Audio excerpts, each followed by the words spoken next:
건네받은 종이를 확인하곤 믿지 못하겠다며 적반하장을 보이는 여성. 这个事情是不是怎么想的？他做的是他们家人的账，是否是拿着他的血样去做的？我只怀疑有这种。 또 다른 여성. 그녀 역시 눈물을 흘리고 있습니다. 也会非常后悔当时做的决定。非常非常后悔。如果时光能够倒流，我一定不可能把孩子非常捐给他。 도대체 무슨 실수를 저질렀기에 다시는 같은 실수를 반복하지 않겠다며 울고 있는 것일까요? 한 중국 남성이 자국의 현실에 대해 한탄하고 있습니다. 中国的离婚率呢，现在几乎已经是世界上最高的国家之一了。其中作为首善之区的北京，离婚率居然已经高达40%左右。那当前离婚的主力军呢，是22岁到35岁之间的人，因为这些人的自主意识比他们的钱。 남성은 현 중국의 이혼율이 전 세계 1위라 칭하며 자국의 현실을 매우 안타까워하고 있습니다. 실제로 중국의 이혼율은 2010년과 비교하여 7,206명이 늘어 약 5.38%가 증가한 것으로 알려지고 있는데요. 그렇다면 이들의 이혼율이 여타 국가에 비해 높은 이유는 무엇일까? 중국 내 치솟는 이혼율의 원인은 여러 가지가 있겠지만 그 중에서도 해외에 유수한 사회 심리학자들은 하나같이 중국 여성들의 성품을 가장 큰 문제로 꼽고 있는데요. 실제로 중국 여성들은 기가 세기로 상당히 유명합니다. 관계가 좋을 때는 온갖 아양을 떨어대기도 하지만 기분이 나빠지기라도 한다면 돌연 남성의 얼굴을 향해 주먹코를 날리는 일도 비일비재합니다. 这6年来都是我养，你可以问他了，每上一天班，每做一天事，都是我在出钱养。就是这2个月他吵，我没有给钱，就2个月没给。前一年直接给的钱啊！去年没给钱，过年的年货是哪个买的？问你我是我厂帮买的呀。哎呀，5年半年不是我给的钱，你给了好多钱不是了。我给的钱。 카메라가 근처에서 그녀를 촬영하고 있음에도 불구하고 이러한 행동을 보인다는 것은 카메라가 없을 경우엔 더하면 더했지 덜하지는 않았을 거라는 반증이기도 했죠. 앞선 여성들을 살펴보건대 특별히 아름다운 외모를 가지지 못했음에도 불구하고 이들이 이같이 길을 센 모습을 보이는 이유는 무엇일까? 이에 대해 인구 통계학자들은 중국의 경우 남녀 각각의 인구 비율이 120대 100으로 말도 안 될 정도로 큰 격차를 보이고 있어 거친 기질을 가진 여성의 경우라도 시집을 가는데 전혀 문제가 없다는 점을 가장 큰 문제로 꼽았는데요. 실제로 영상을 보자면 남성과 여성의 인구 비율은 녹색으로 칠해진 신장 지역의 경우 105대 100부터 장수, 후난과 같은 지역의 경우 130대 100까지 보일 정도로 현격한 차이를 보이고 있습니다. 일각에서는 남성과 여성의 성비가 심한 것 같긴 하다만 120대 100이라는 수치는 겨우 20명 차이로 그렇게 큰 차이는 아닌 것으로 여겨지는데 너무 과장하는 것이 아니냐는 반박을 하기도 했는데요. 하지만 실질적인 중국 인구수가 세계 2위라는 점을 고려해 볼 때 각 연령별대로 1,000만 명이 넘게 됩니다. 즉, 각 지역별 초과 남성 수는 총 합 4천만 명으로 굳이 비교하자면 대한민국 인원 전체가 짝이 없는 것과 마찬가지라는 어마어마한 수치라는 것이었죠. 결국 남자 입장에서는 여자 측이 어떠한 성품과 조건을 가지고 있더라도 일단 결혼이라도 하자는 분위기가 형성되어 있어 이런 난폭한 기질로 이른바 남성을 깔보는 여성이 탄생하게 된 것이었죠. 심지어는 남성을 만만히 보다 못해 저질러서는 안 될 잘못까지 저지르는 충격적인 여성을 마주하기도 하는데요. 前段时间呢，我做了个精子鉴定，你自己看一下，儿子不是我的，好好看一下。看到鉴定报告上的最终结果，胡平显得异常冷静。你这种的话是属于你自己去的，还是还有其他人在场的去的？我弟弟啊。就你弟弟，你家人呢？没有什么任何的工作人员在的。工作人员呢？公证的人员没在的话，怎么能？这个亲子鉴定中心的工作人员都在啊。你是用什么去鉴定的了？ 血液。他这个亲子鉴定报告上是说这个孩子并不是他亲生的。对于这个事情是不是怎么想的？他做的是他们家人的账，是否是拿着他的血样去做的？我只怀疑有这种。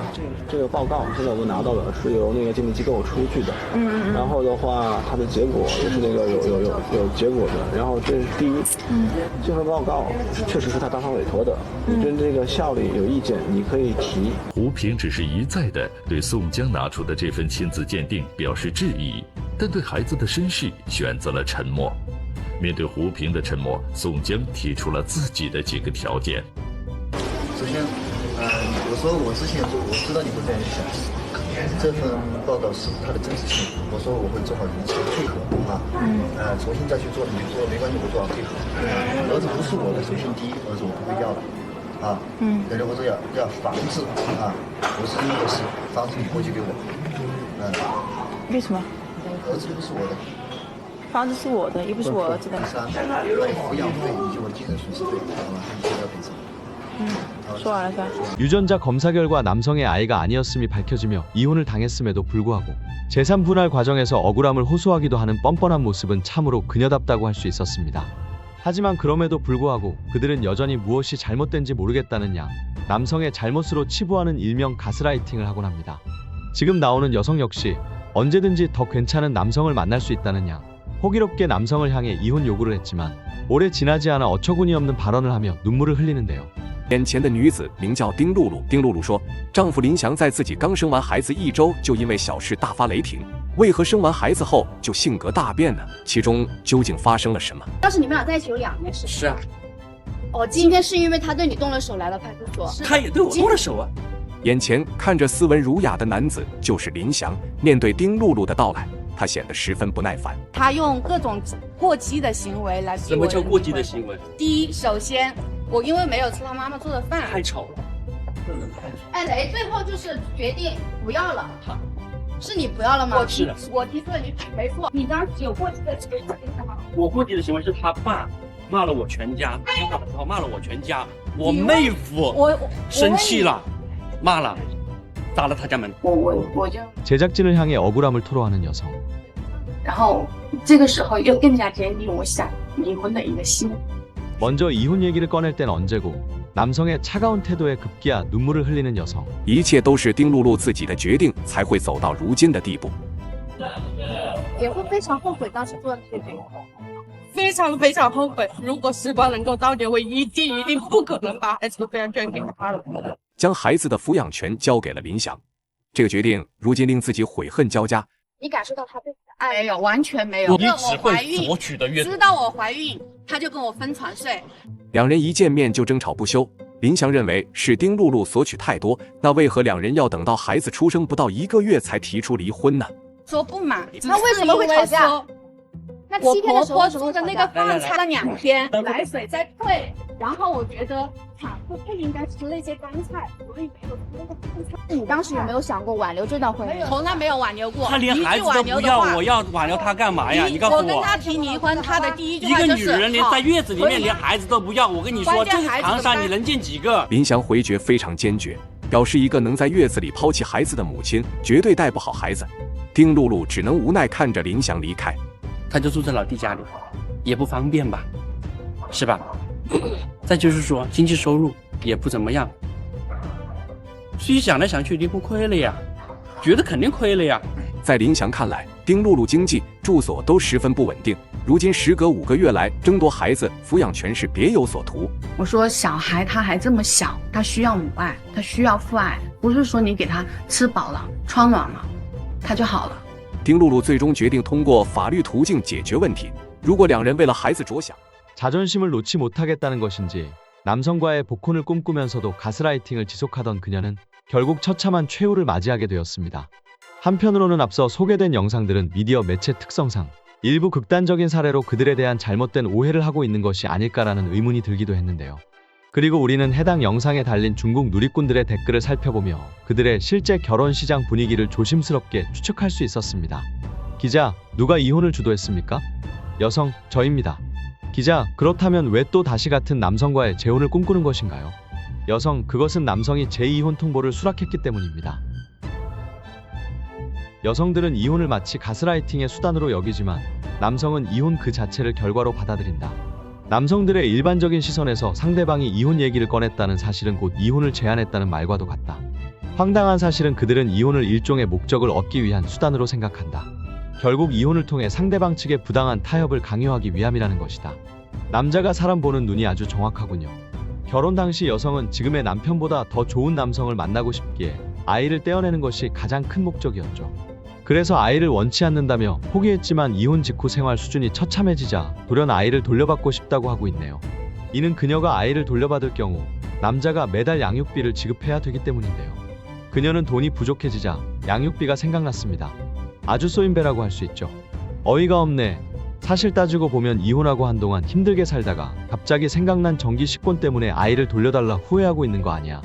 이와 같이 남성 측을 지지하며 양육비 장사를 하려는 여성을 향해 비슷한 아픔을 겪은 이들이 한데 뭉쳐 그녀를 향해 날선 비판이 수만 개의 좋아요를 받는 진풍경을 보이기도 했습니다. 현재 중국 정부는 미혼 여성들의 일자리를 축소하고 남자들을 적극 채용하겠다는 방안을 발표함과 동시에 아이가 없는 미혼 여성에 제공되던 각종 정부 혜택을 없애는 노골적인 행보까지 보이며 이러한 극단적인 기조를 없애려 노력 중에 있는 것으로 알려지고 있습니다. 그러나 아무리 억압하려 한들 정작 여성과 남성의 인구수를 좁히지 못할 게 분명하다고 할 수 있습니다. 그렇기에 결국 탐욕스러운 본성을 가진 그들에겐 달라진 게 전혀 없다고 할 수 있었는데요. 돈이면 무엇이든 다 된다는 천민 자본주의로 무장한 그들이 공산당식 억압에도 불구하고 또 어떤 핑계를 들며 남성을 가스라이팅하고 나설지 참으로 기대가 된다는 소식 전해드리며 이만 영상 마치겠습니다. 큰 실수를 한 듯 울고불며 난리를 치는 한 여성. 심지어 스스로를 향해 따귀를 날리기까지 합니다.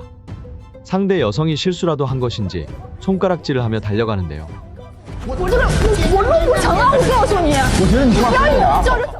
도대체 이들은 어떤 잘못을 저질렀기에 이 같은 반응을 보이는 것일까요? 지난 14일 중국에선 한 영상이 해외 언론 매체를 통해 보도되며 크게 화제가 된 일이 있었습니다.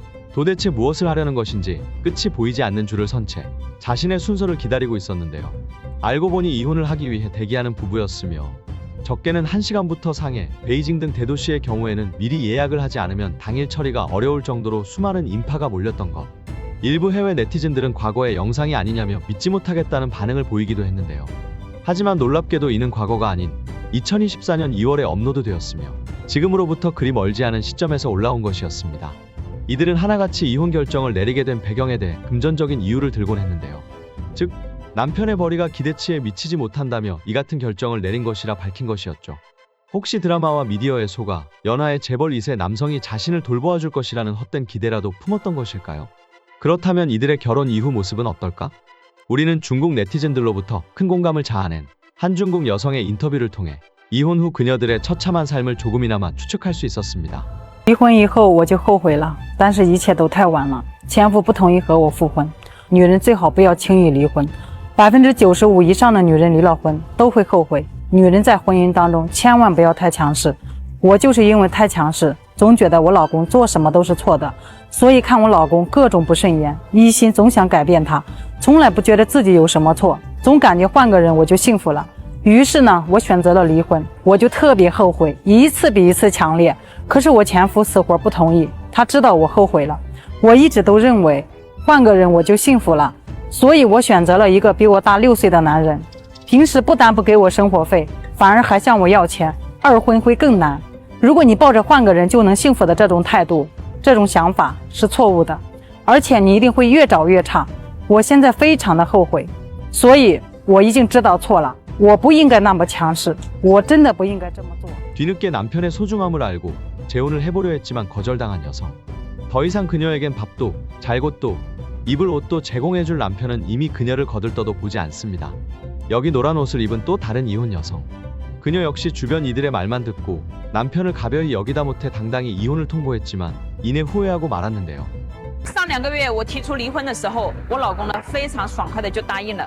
我嫌弃他既不会赚钱，脾气还特别暴躁，既大男人主义又死要面子。他嫌我呢是不够温柔又太强势，经常呢说话太直接，不给他面子，也不许他抽烟喝酒，还爱管东管西的，和婆家呢也是处得马马虎虎的。 我俩真的是天天吵架，吵得了楼上楼下都来劝和哈。他经常指着我的鼻子骂我是泼妇、神经病哈。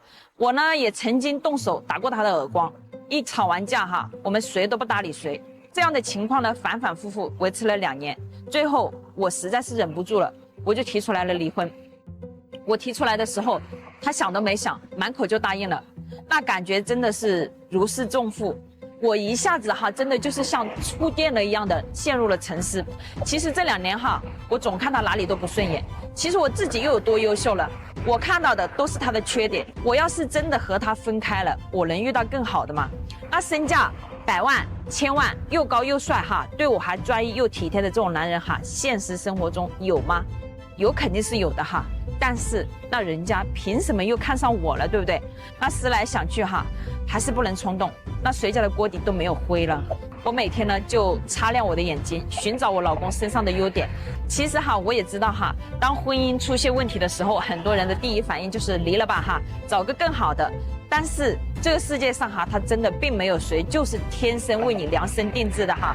你看哈，哪有什么完美的人呐？我们自己都是普通人而已，却对另一半的百般挑剔，要求他的完美的无懈可击。那婚姻啊，其实就像一块布，需要时不时的缝缝补补，而不是说杯子裂了我们就扔掉吧。学会了缝缝补补了，一样的可以。 잘못된 선택을 하였다며 참회의 눈물을 흘리고 있습니다. 마치 남편을 향해 돌아와 달라는 듯 스스로의 잘못에 대해 고해성사를 하기도 했지만 어쩌겠습니까? 이미 남자는 거들떠도 보지 않는 것을 말이죠. 이같이 대다수의 여성들은 고민 상담을 해주던 친구의 말에 자신감을 얻고 자신에게 헌신하던 남편을 헌신짝 버리듯 이혼을 당당히 통보하곤 하는데요. 이혼 직후 순간 잘못된 점을 깨닫고 물러보려 발광을 합니다.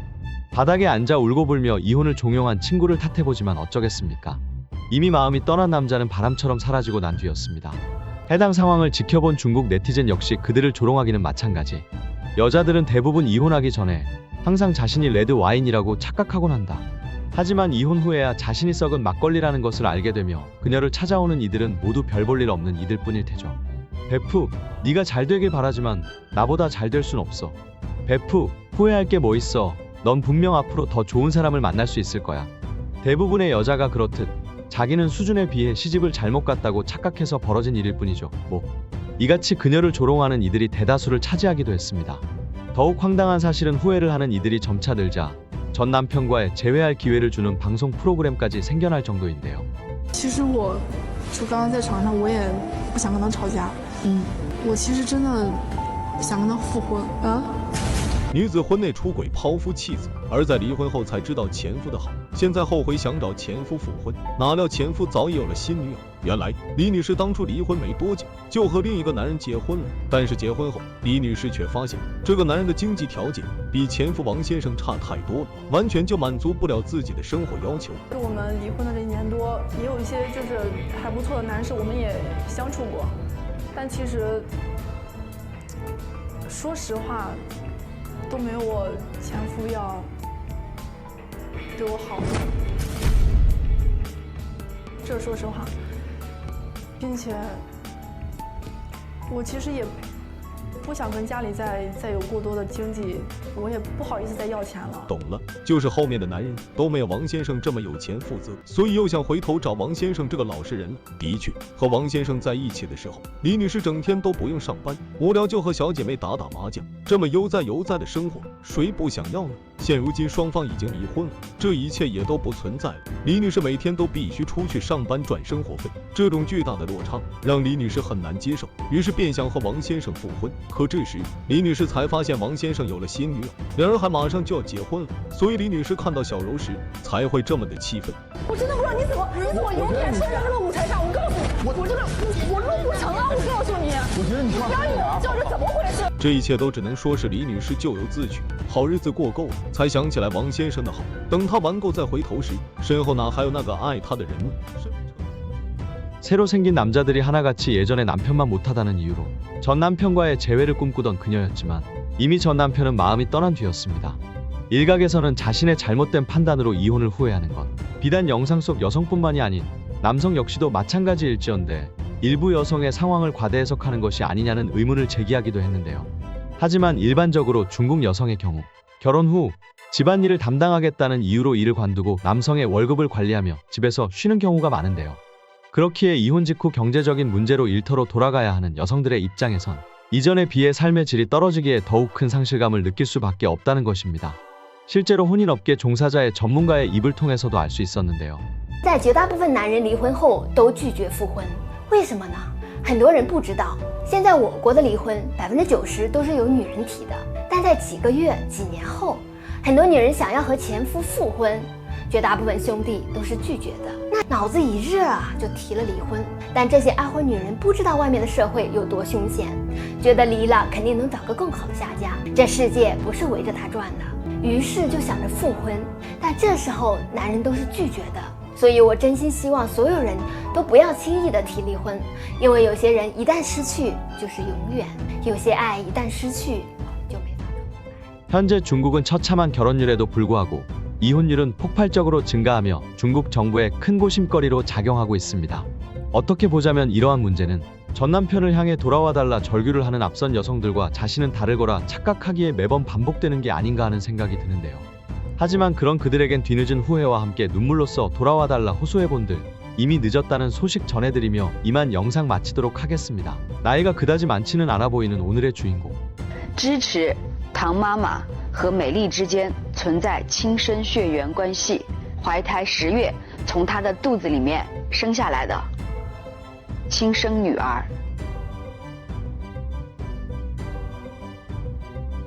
我不相信，我感觉他不是我的。 그녀는 결과를 믿지 못하겠다는 듯 그럴 리가 없다는 말을 중얼거립니다. 도대체 어떤 연유로 친자 검사 일치라는 결과에 이 같은 반응을 보이는 것일까요? 한 여성이 크게 화를 내고 있습니다.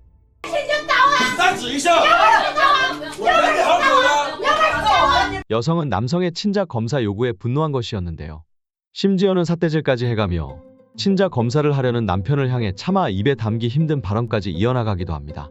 실제로 아내의 외도를 의심하는 남편들은 하나같이 친자 검사를 희망하지만 실제로 검사까지 이어지기란 생각보다 쉽지 않은 것이 현실입니다. 스스로 떳떳하다고 생각되면 검사를 진행하면 될 일이지만 무언가 남에게 들켜서는 안 될 비밀이 있기라도 한 것인지 결사반대를 부르짖곤 하는데요. 이들은 도대체 왜 친자 검사를 거부하느냐는 의문에 대해 하나같이 아래의 황당한 사유를 대며 거절하곤 하는데요. 첫 번째로 해당 검사는 여자의 외도를 전제로 하기에 기분이 나쁘다는 것. 두 번째로 아이를 낳아서 잘 기르고 있는 상황에서 굳이 검사를 하여 분란을 만든다는 점. 그러나 이 모든 것들은 지금 당장의 위기를 모면하기 위한 여성들의 헛된 주장일 수밖에 없었는데요. 실제로 중국 내 각 도시별 친자 검사를 진행한 결과 약 50%를 상회하는 불일치율이 나왔다는 점은 그들의 발언이 얼마나 앞뒤가 맞지 않는지 너무나도 잘 알 수 있는 대목이었습니다. 지금 나오는 이 여성 역시 친자 검사에 대해 부정적인 반응을 보입니다. 孩子有没有问题呢？90%没问题，90几。为什么是90%几？这孩子是不是你的？你应该是。我肯定很清楚啊。 100% 확신은 못한다지만 90% 확신한다는 황당한 발언을 이어나가는 여성. 这个事情是我们之间的事情，你为什么要影响到他呢？他都为了这个事情跟老师请假。 어처구니 없는 이유를 대며 검사를 제안한 남편을 쏘아붙입니다. 这个怀疑就是引起我们感情的破裂，甚至影响到小孩了，知道吧？所以走到这一步，必须离婚是必须的。 남편이 만만하다 못해 우스운 것인지 이젠 이혼을 무기 삼아 겁박하기까지 합니다. 친자 검사의 결과와는 무관하게 해당 아이가 현 남편의 아이라는 사실에 100%도 아닌 90%를 확신한다는 여성의 발언을 미루어 볼 때 그녀가 또 다른 남성과의 은밀한 관계를 이어나간 적이 있다는 명확한 증거라고 할 수 있었는데요. 그러나 이렇게 적반하장으로 뻔뻔한 행보를 보이던 여성 역시 모든 사실이 발각되고 난 뒤에는 눈물로 참회하곤 합니다. 我看到那个小孩就感觉不像我弟弟嘛，每一个人都说不像，就是包括家里的每一个成员。 여성이 낳은 아이가 남성의 친척 중 그 어느 누구도 닮지 않았기에 혹시나 하는 생각이 발단이 되었습니다. 说实在的，反正也有点想法了，是心里反正说觉得好像反正像我的少一些了，好像不像啊。 남성 역시 듣다 보니 자신과 전혀 닮지 않았다는 의심이 들기 시작했는데요. 一个人说的话，我看到好多人我都说讲。 여성은 아이가 남편의 아이가 맞다며 되려 큰 목소리를 내는데요. 一口咬定孩子就是张波的，但是张家人却不愿意相信，他们认为张家的孩子在长相方面都有一个共同的特点，但是这个孩子没有。张波提出要带儿子去做亲子鉴定，而此时的刘英显得很委屈，他甚至认为这是张家人要将自己扫地出门的借口，怀疑儿子的身份就是对自己人格的侮辱，他无论如何也不愿意接受，他坐在一旁默默哭了起来。 我跟结果都一样的，我可能是别个的，不是公认证证明的。 억울하다며 눈물을 떨구는 여성으로 인해 누구를 믿어야 할지 혼란스러운 남성. 우선 남성은 친자 검사를 예정대로 진행하기로 합니다. 그러나 의외의 결과를 마주하게 되고 이에 남성은 큰 충격을 받는데요.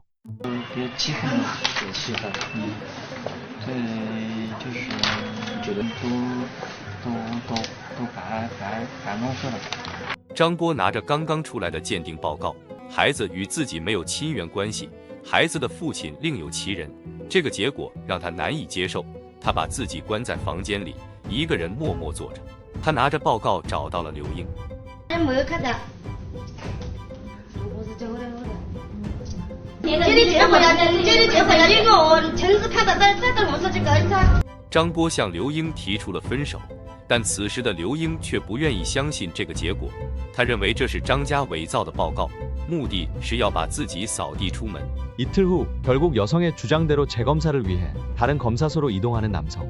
检验结果只是样本的种植人与样本疗治人之间存在口盘源，口盘源样本种植人与样本种海部之间。 모든 걸 포기한 채 주저앉은 여성. 이에 제작진은 여성을 용서할 의향이 있는지에 대한 남성의 의견을 묻습니다. 这个没得谈了，不可能谈了，谈不了的。 听了张波的话，刘英后悔地跪倒在丈夫面前。 我咋个生气啊？哥哥没有带没了。她抱住丈夫的腿，一边哭一边道歉，但此时的张波丝毫不为所动。 我不想再生存下去了，我也不是为了钱财的，我也是为了在人生当中世界里的每一角落找了真正的爱的种子。 끝까지 본인의 아이가 맞다 잡아떼던 그녀는 결국 검사 결과지를 들이대자 빼도 박도 못한 채 눈물로 호소를 합니다. 하지만 남성은 냉담한 반응을 보일 뿐이었습니다. 이에 대해 중국 네티즌들 반응 역시 상당히 재미있었는데요. 친자 검사 확인은 정말 위대한 발명품이다. 어처구니가 없다. 이렇게 오랜 기간 키운 정이 있을지언데 검사를 해서 무엇하느냐는 주장이 말이 된다고 생각하는 것인가. 웃기다 못해 혈압이 높아지네. 남편을 향한 사과 인사는 그저 그녀가 현재의 상황을 모면하기 위할 뿐. 이 상황에 형수가 입이 찢어져라 한박 웃음을 짓는 모습이 웃음 포인트네. 이같이 울고 빌며 잠깐의 실수였다 사과하는 여성의 반응이 사이다라는 듯 속이 시원하다는 반응이 대다수를 차지하는 모습을 보이기도 했습니다. 재미있는 사실은 친자 검사 일치를 보이자 되려 믿지 못하겠다는 듯 넋이 나간 여성도 있다는 것인데요. 도대체 어떤 이유로 인해 친자 검사가 일치로 나타났음에도 이 같은 반응을 보이는 걸까?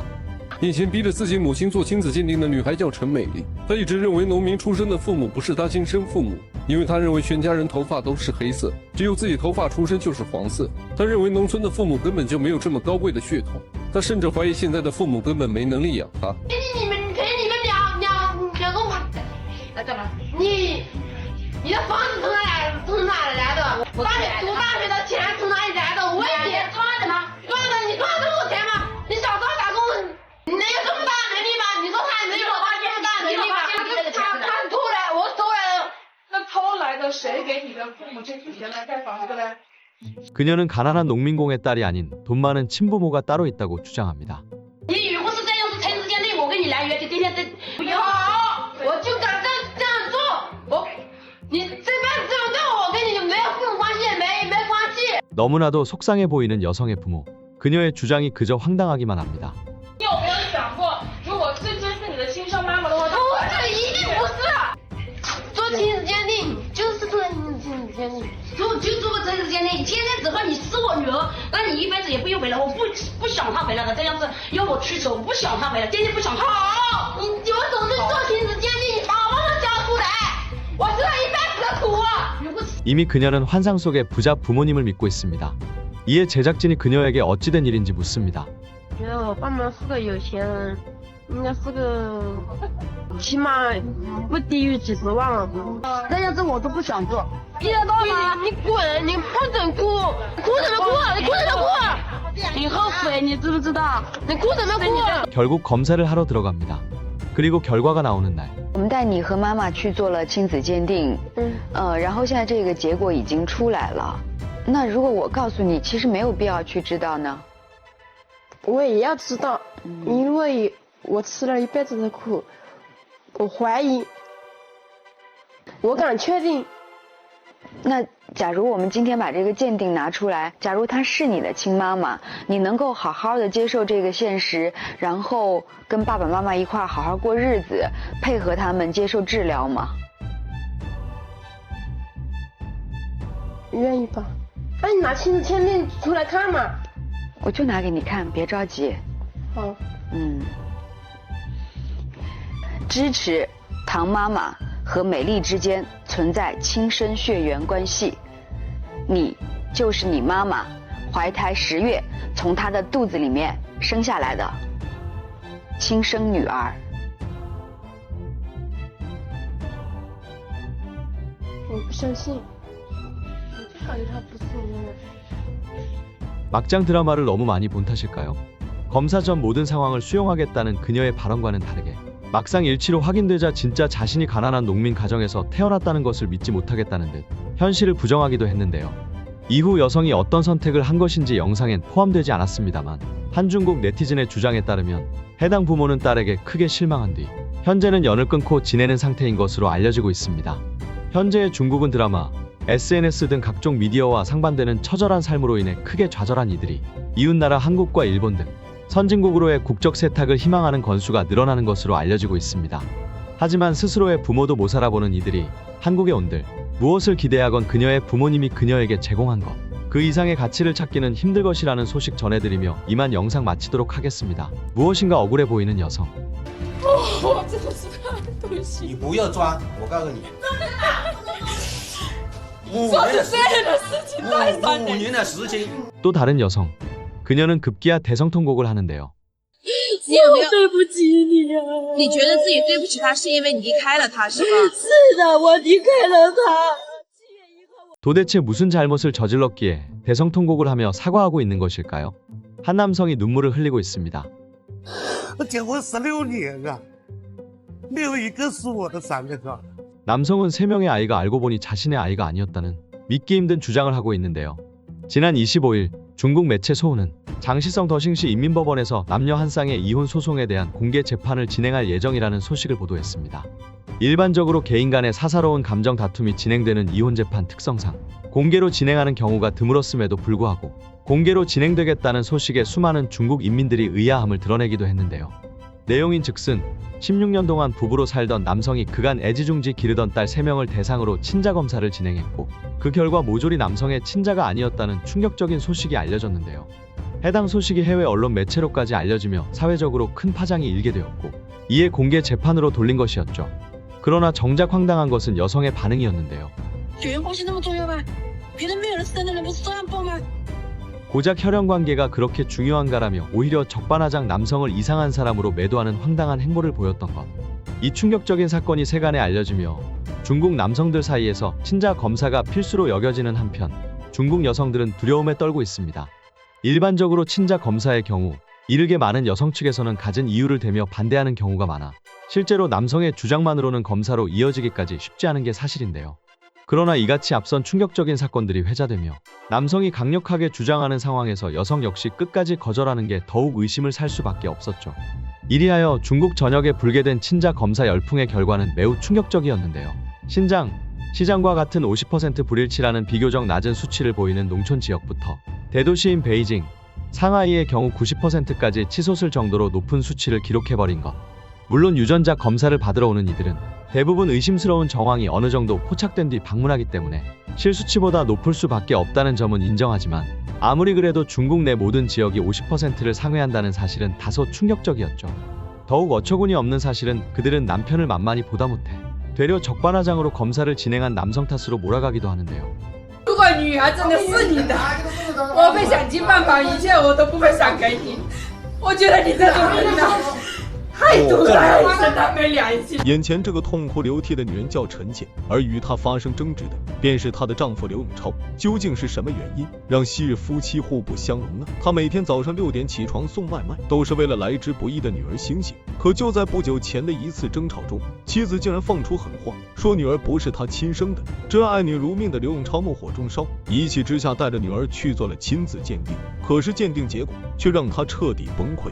鉴定的结果显示，刘永超并不是女儿的亲生父亲，辛苦养育了4年的女儿竟然不是自己亲生的，这让刘永超越想越气，他的报告就去找妻子当面对质。自己在外面有鬼，不敢承认。我有鬼，你没有鬼吗？我跟你16年怀了2个孩子，你没有鬼吗？没有鬼，为什么这个不是我的呢？没跟别人怀孕啊，我结了婚就一直都跟着他，是孩子就是你的。 끝까지 모르쇠로 일관하는 여성. 잡아떼면 남성이 넘어갈 줄 알았던 것인지 얼굴조차 쳐다보지 않습니다. 去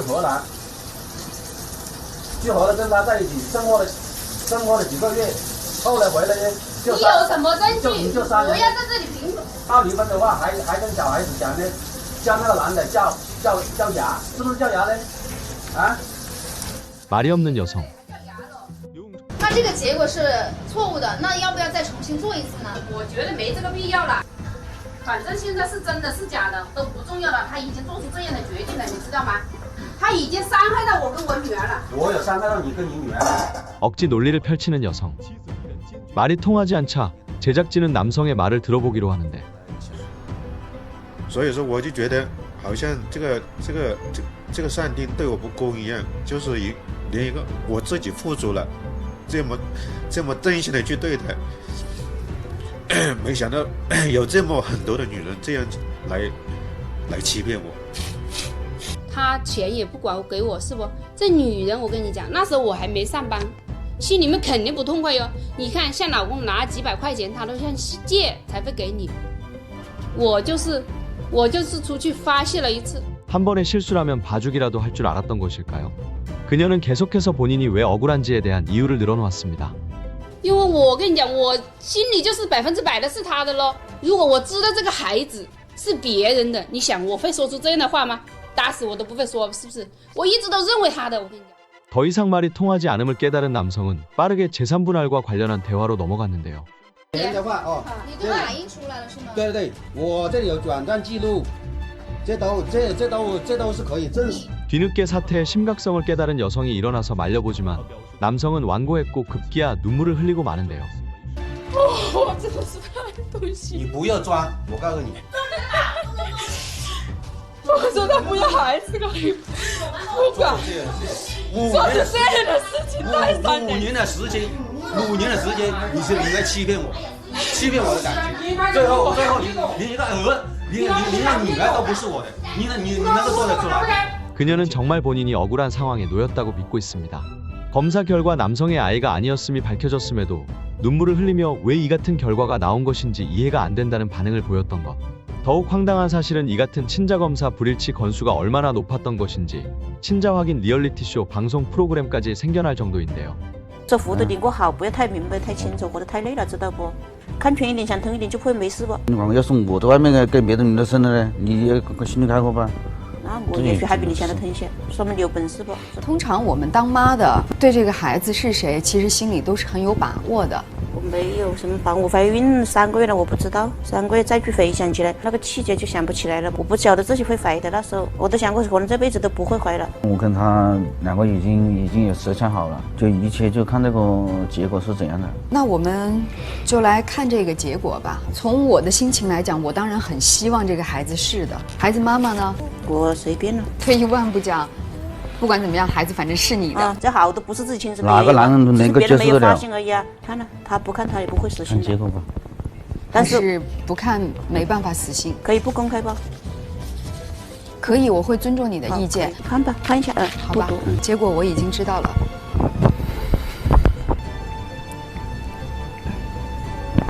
还跟回来。不太明白是吧？心理准备跟你全好的到后来没搞呢，这已经是这个结果了。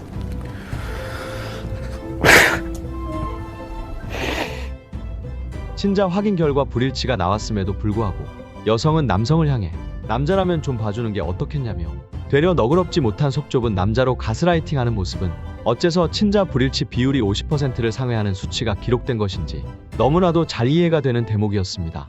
이에 해당 영상을 지켜본 중국 네티즌들 역시 불쾌한 반응을 보이기는 마찬가지였는데요. 이 남자분은 성격이 참 좋다고 할 수 있어요. 저였다면 여성을 향해 주먹코를 먹여줬을 것 같은데요. 이 여자는 어떻게 이렇게 태연하고 떳떳한 태도를 보일까? 또 그럴듯한 이유를 대는 게 참 황당하네. 난 이런 여자를 만날 바에는 차라리 독신으로 평생 살겠어. 이와 같이 중국 내에서 상당히 자주 일어나곤 하는 친자 불일치 사건에 분노하며 한마음 한뜻으로 비난을 퍼붓는 모습을 보이기도 했습니다. 재미있는 사실은 앞선 영상을 포함하여 아무리 뻔뻔한 행보를 보이던 여성 역시 종국의 눈물을 흘리며 후회와 함께 남성을 향해 돌아와달라 하소연한다는 것인데요. 我是爱你的，你不要这样子。哎，就你起诉离婚，他不同意吗？他是不同意，是两个。那他不同意是为什么呢？有没有想过这个问题？也许是因为他太在乎你这个人。不在乎，他嘴上在乎。我心里在乎。他在乎男人真的是心就那么恩吗？你早点说嘞。我们。我求你回去找我。是我对不起你啊，是我对不起你啊。你觉得自己对不起他，是因为你离开了他，是吧？是的，我离开了他。 잘못을 저지를 땐 언제고 남성이 여성을 짐짝내치듯 내쳐버리자 급기야 눈물을 흘리고 맙니다. 즉 경제적 자립 능력도 의지도 없었으나 이혼을 통해 남성 측으로부터 매달 지급받는 양육비로 편하게 먹고 살 심산이었습니다.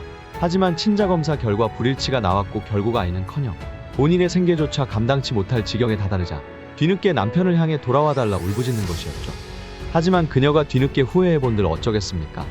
이미 남성은 마음을 접고 새로운 여성과 새 가정을 꾸리고 난 뒤였습니다. 현재 중국 당국은 48.3%라는 어마어마한 이혼율을 조금이나마 줄여보고자 다급히 이혼숙려제를 도입하여 일시적으로 이혼에 대한 심리적 장애물을 추가한 것으로 알려지고 있습니다. 하지만 가정 내 비혼외자와의 불순한 전력이 있는 이들에 대해서는 이혼숙려제가 적용되지 않는데요. 결국 최악의 상황에 처한 그들이 후회와 함께 돌아와달라 눈물로 호소해본들 남성이 뒤돌아보는 일은 없을 거라는 소식 전해드리며 이만 영상 마치도록 하겠습니다. 구독을 해주신 우리 구독자분들 그리고 언젠가는 구독을 해주실 미래의 우리 구독자분들께 정말 감사하다는 인사드립니다. 앞으로 더 잘하라는 뜻으로 알고 더 재미있는 영상 계속해서 준비하도록 하겠습니다. 다시 한번 감사 인사드리며 이만 영상 마치도록 하겠습니다.